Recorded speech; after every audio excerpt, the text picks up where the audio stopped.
ya estamos comunicados con el director de teatro, nuestro amigo Carlos Rapola. Carlos, ¿cómo te va? Hola. Muy buenos días. Muy buenos días, ¿cómo estás, Mario? Y a toda ahí la platea, por decirlo así. Muy bien. ¿Qué tal? ¿Cómo estás? Buen día. Bien, bien. Vos sabés que, bueno, además de ser un gusto para mí charlar con vos, yo Gracias. quería hacerlo porque quería preguntarte, después Sí. de la pandemia, nosotros vivimos una etapa de la cual nuestra generación, tipos grandes como yo, no teníamos ningún antecedente. Los antecedentes eran históricos, pero prácticamente tampoco teníamos referencias, porque ni Exacto. nuestros padres vivieron, por ejemplo, la gripe española de 1918 a 1920. Exacto. Entonces, ya serían nuestros abuelos más viejos.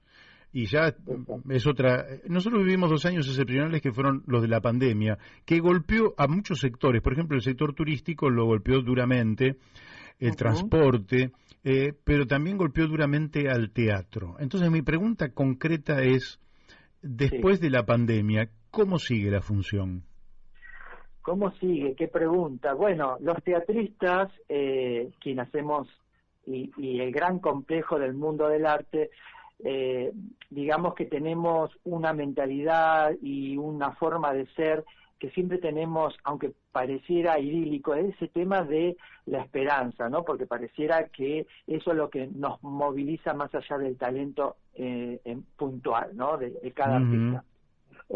Por eso digo que siempre, y eso fue en la historia también, ¿no? Los artistas hemos salido desde, no sé, desde las cosas más terribles, inclusive con la fuerza mayor que fue la dictadura, y el arte siempre estaba como pujante, ¿no? Siempre esa cosa de acallar en sí mismo el arte, bueno, ha producido que nos reinventáramos cada vez más.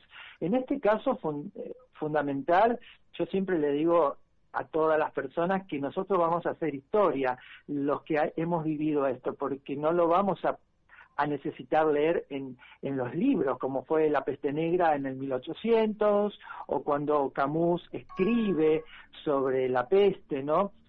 Sobre un hecho que pasó en su momento, o sea, de carne y hueso lo vivimos. Ujú.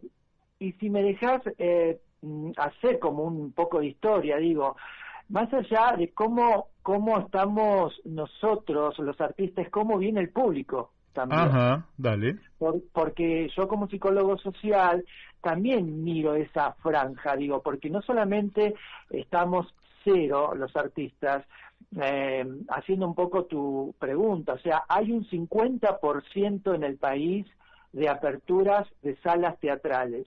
Llámese, en ese 50% estamos hablando de la industria profesional, digamos, con producción, y las que son autogestionadas o independientes. Ahí Ujú. está el cupo de el 50%, porque los otros se vendieron, se cerraron o se hicieron negocios de cualquier otro tipo. Así que el arte en pandemia cayó, pero estuvimos casi 2 años silenciados por este tema. Obviamente, cómo funciona el teatro, cómo funciona el arte con la mirada del otro. Se necesita que la persona esté presente, valga la redundancia. Eso no se podía en pandemia.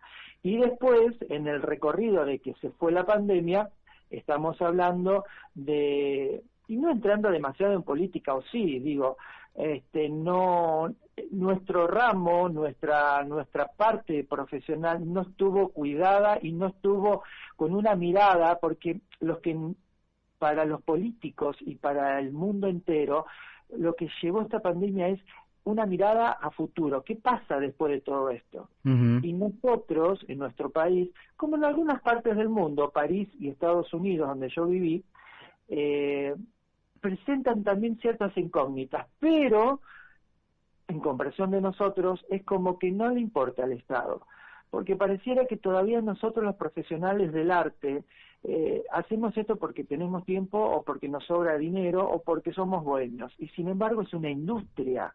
Claro. Detrás de un actor, detrás de una obra de teatro hay iluminación, técnico, fotografía, imprenta, peinadores, vestuaristas, escenografía, pintores, y hay una cadena impresionante dentro del mundo de un espectáculo. Entonces, se abocaron al arte en sí, que es el teatro del actriz, actor y director. Y sin embargo hay una cadena impresionante y esa gente se quedó sin trabajar. Uh-huh.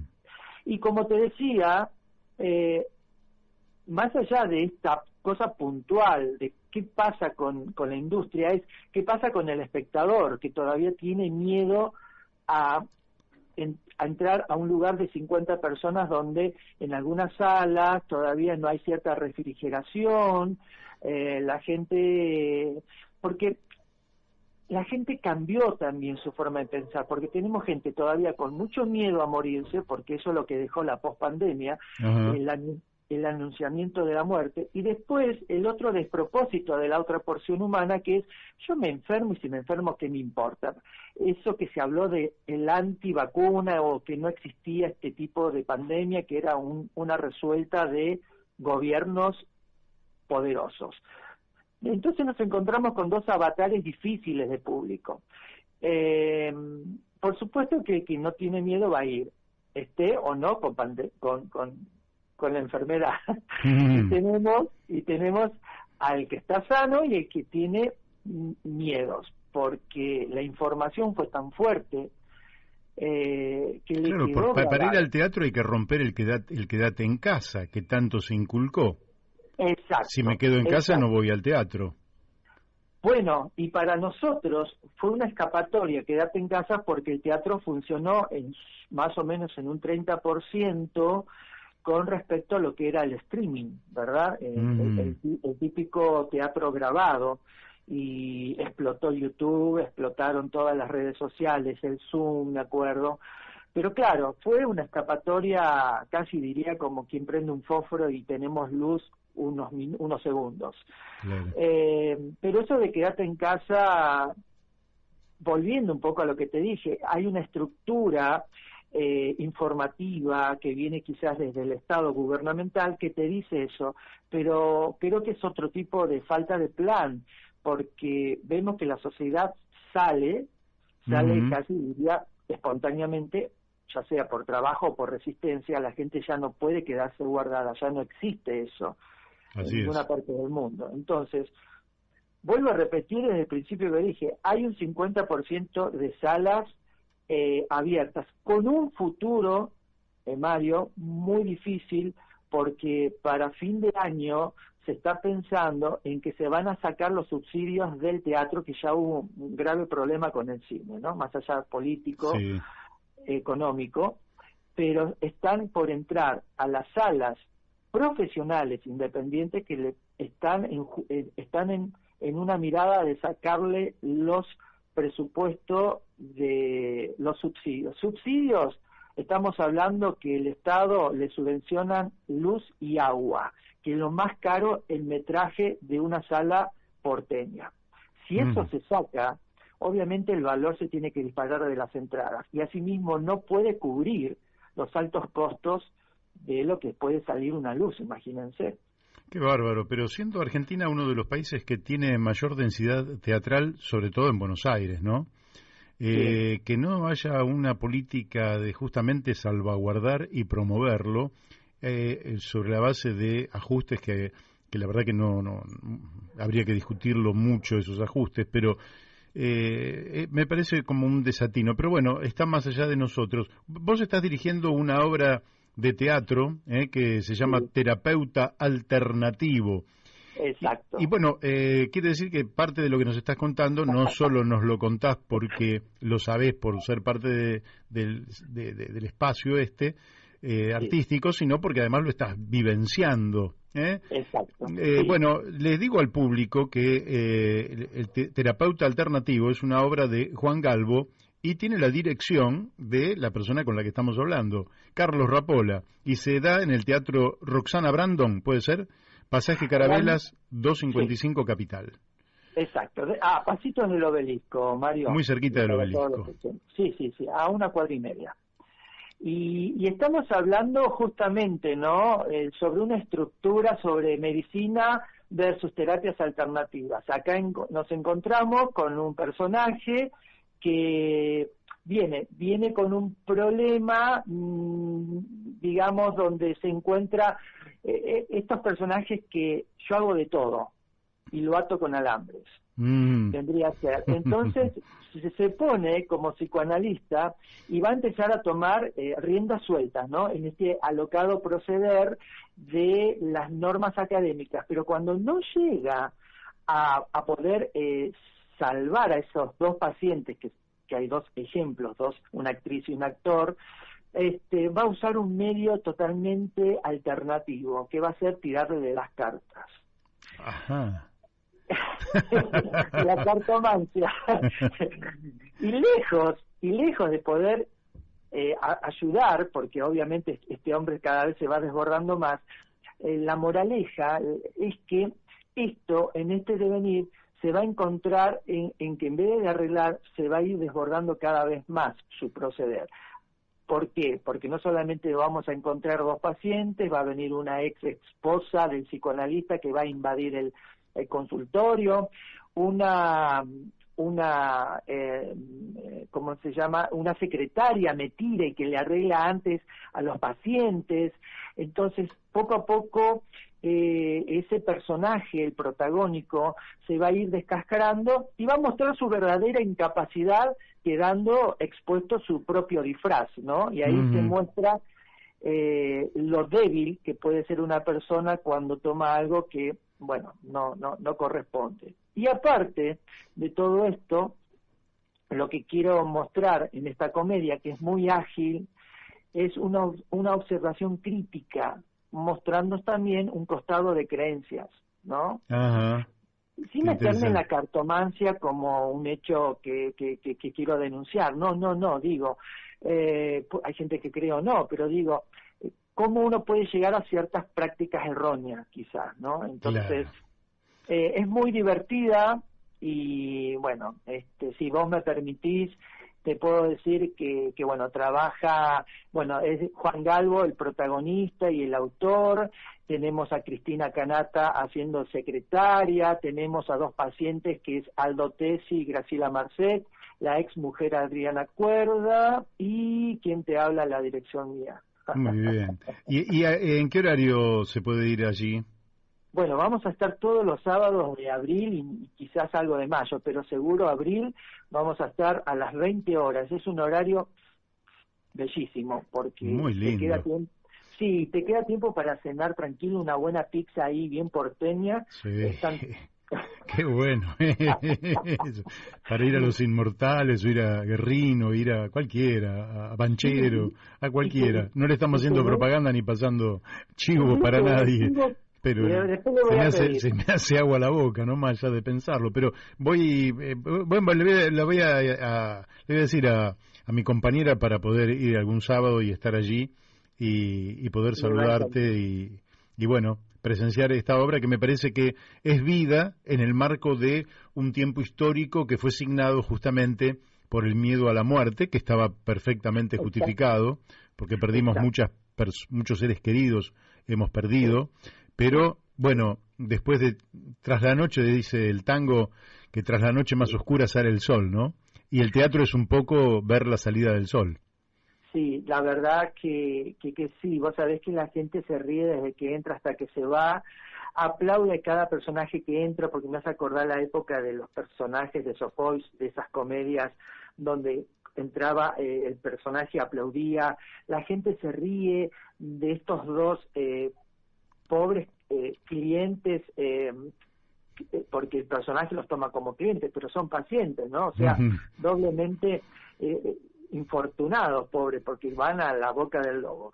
Y entonces, y estas personas hablan de estos problemas, de ciertas cosas, y la gente se ríe, porque estamos riéndonos, por ejemplo, del miedo a salir a la calle. Hay un personaje él se cree que tiene yeta, y entonces cada cosa que hace se le caen cosas. Bueno, es una obra que también hace como una especie de, vamos a decir, de exorcismo, ¿no? Ante lo malo que hay ciertas palabras, que uno dice, mejor no digo esta palabra, no, hay que decirlas. Bien. Mostrarlas. Y yo creo que el teatro tiene eso, Mario, ¿no?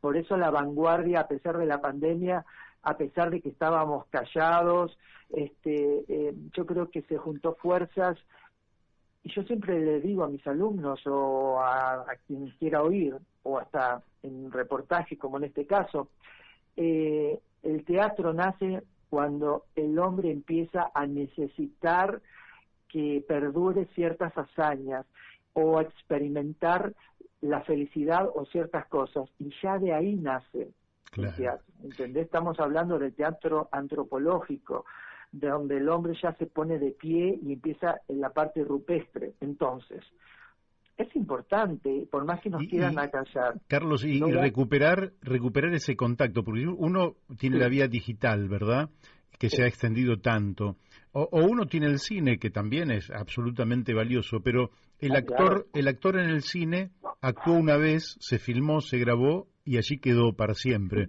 En cambio, en el teatro hay un vínculo en el aire entre el actor, los actores, el escenario y el público que está allí abajo mirando, que me parece que genera una atmósfera distinta y que realmente debería ser mucho más reivindicada por la cultura de nuestro país, porque es una atmósfera realmente extraordinaria. Y yo siempre digo, ¿no? La persona que experimente este tipo de arte, puntualmente voy a hablar, bueno, de todas las líneas del arte, pero del teatro, va a ser un viaje de ida y va a querer siempre más, o sea, se va a encontrar, y yo siempre digo lo mismo, Mario, va a poder encontrar que va a oír distinto, va a mirar distinto, va a tener una temática de mentalidad distinta, va a poder razonar distinto, va a poder hablar distinto, se va a encontrar con que viendo una obra de teatro va a poder viajar a cualquier país del mundo, porque hay obras de teatro que habla de ciertos hechos del mundo y de ciertas épocas. Tenemos Romeo y Julieta, hoy en día están dando muchas obras de Federico García Lorca.